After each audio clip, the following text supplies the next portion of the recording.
Hello everyone and welcome to my channel my classroom. तो यहाँ हम पढ़ रहे हैं हिंदी और इंग्लिश क्लास फर्स्ट से फिफ्थ स्टैंडर्ड तक।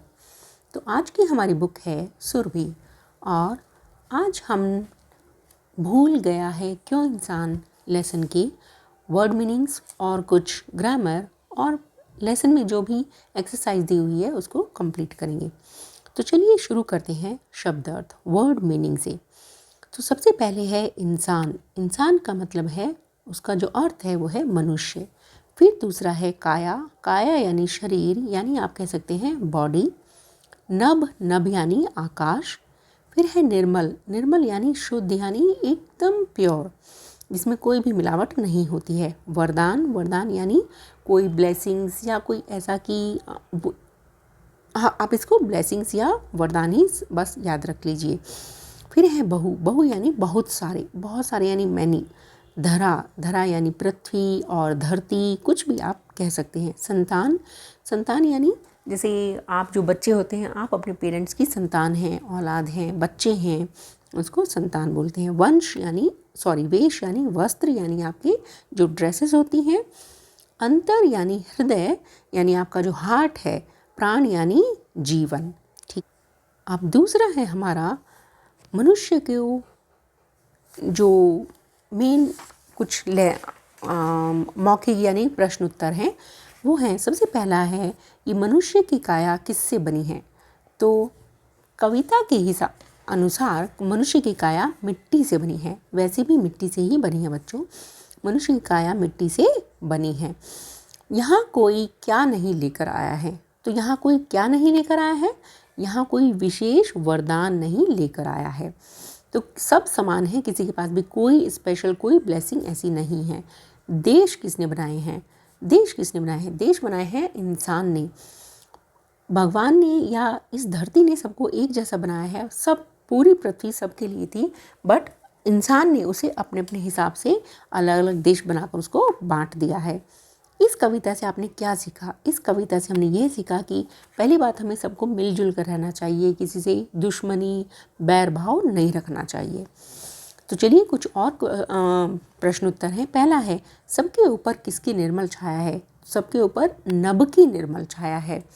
तो आप ऐसे लिख सकते हैं नभ की निर्मल छाया है। मनुष्य को किसने उत्पन्न किया है। तो मनुष्य को किसने उत्पन्न किया है, धरती ने। कवि ने सभी मनुष्य को एक धरा संतान क्यों कहा है।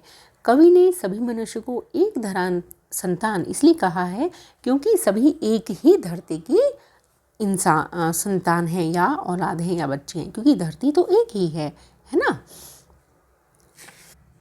सभी मनुष्य एक दूसरे से किस प्रकार अलग हैं। सभी मनुष्य एक दूसरे से इस प्रकार अलग हैं क्योंकि सबके अलग अलग देश हैं, अलग अलग उनके वेशभूषा है या उनके जो वेश हैं या उनके कपड़े हैं, वस्त्र हैं, वो सब अलग अलग हैं और इसीलिए सभी मनुष्य एक दूसरे से एक तरह से अलग हो जाते हैं। तो अब नेक्स्ट है हमारा व्याकरण ज्ञान। व्याकरण यानी ग्रामर। तो ग्रामर में हमारे पास इस लेसन में है नॉलेज ऑफ ग्रामर कि जिन शब्दों के अर्थ एक दूसरे से विपरीत होते हैं उन्हें विलोम शब्द कहते हैं। विलोम शब्द क्या होता है, विलोम शब्द यानी ऑपोजिट वर्ड्स। तो चलिए यहाँ पर देखते हैं कि कौन सा हमारा कि एक शब्द का कौन सा ऑपोजिट वर्ड है। तो सबसे पहले है देश। देश का है विदेश। देश यानी आपका अपना देश और जब कोई दूसरे आप देश में जाते हो तो वो हो गया है विदेश। फिर दूसरा है वरदान। वरदान का है अभिशाप। अभिशाप, वरदान यानी ब्लेसिंग और अभिशाप यानी कर्ज एक तरह से। नभ, नभ क्या होती है, नभ यानी आकाश और आकाश का उल्टा है धरती। फिर है धूप। धूप क्या है यानी सनी और अगर आप शेड इंग्लिश में बोलेंगे शेड तो छाया जो होती है धूप की अपोजिट वर्ड है। निर्मल, निर्मल यानी एकदम प्योर, जिसमें एकदम प्योर होता है और उसका मलिन यानी जिसमें जो इम्प्योर होता है, मतलब जिसमें कुछ मिलावट होती है उसको कहते हैं मलिन। ठीक है। तो अब नेक्स्ट है हमारा दिए गए शब्दों से वर्ण विच्छेद कीजिए। अब वर्ण विच्छेद क्या होता है? वर्ण विच्छेद होता है कि सेपरेट द लेटर, जैसे आप यहाँ पर देख सकते हैं। मतलब ये हिंदी में हम कैसे उसको लिख सकते हैं। अगर आप वर्ण विच्छेद अच्छे से सीख जाते हैं तो हिंदी पढ़ने में और लिखने में बिल्कुल भी प्रॉब्लम नहीं होगा। तो चलिए, पहला है जैसे काया। सो पहला है, क्योंकि ये हिंदी में अलग अलग मात्राएं होती हैं जो इंग्लिश में नहीं होती मात्रा है, तो इसलिए हमें इसकी मात्राएं सीखना बहुत ज़रूरी है। तो काया, सो क एक लेटर है, क में आ, ये देखिए आ, उसके साथ उसकी मात्रा लगी है, का, क आ, का, फिर है य के बाद उसकी मात्रा लगी है आ, फिर से तो बन गया का या काया। फिर अगला है हमारे पास धरती। तो धरती में भी ऐसी है, पहले ध तो अ की साउंड आ रही है वहाँ पे, तो इसलिए र के साथ भी अ की साउंड आ रही है, तो र। त पर हमारी देखिए ई की मात्रा लगी है, तो त में ई की मात्रा लगाएंगे तो ती बन जाएगा। तो धरती, धरती। ठीक है। थर्ड है हमारा देश। सो पहला लेटर है हमारा द, तो द में क्या लगा है? ए की मात्रा लगी है, सो द ए दे, श अ श यानी देश। फिर है हमारी मिट्टी। सो म में ई की मात्रा लगी है, तो मी, म ई मी, ट, फिर क्योंकि ये ट छोटा ट है, फिर दूसरा ट है और उसमें ई की मात्रा लगी है, तो टी, मिट्टी। तो कभी भी ये वाला जो ट है इसको हम पूरा नहीं बोलते, ये एक तरह से इसमें मिला हुआ है, ये दोनों एक ही हैं, क्योंकि जब आप बोलोगे तो मिट्टी, ठीक है, आप मिट्टी नहीं बोलते हो, इसलिए यहाँ पर अ की साउंड नहीं है, ये इस ट से मिला हुआ है, तो मिट्टी हम बोलते हैं। ठीक है। नेक्स्ट है विशेष। और विशेष कैसे बोलेंगे? व ई वी श ए शे श अ श, विशेष, विशेष। ठीक है। आई होप कि बच्चों आपको अच्छे से समझ में आया होगा।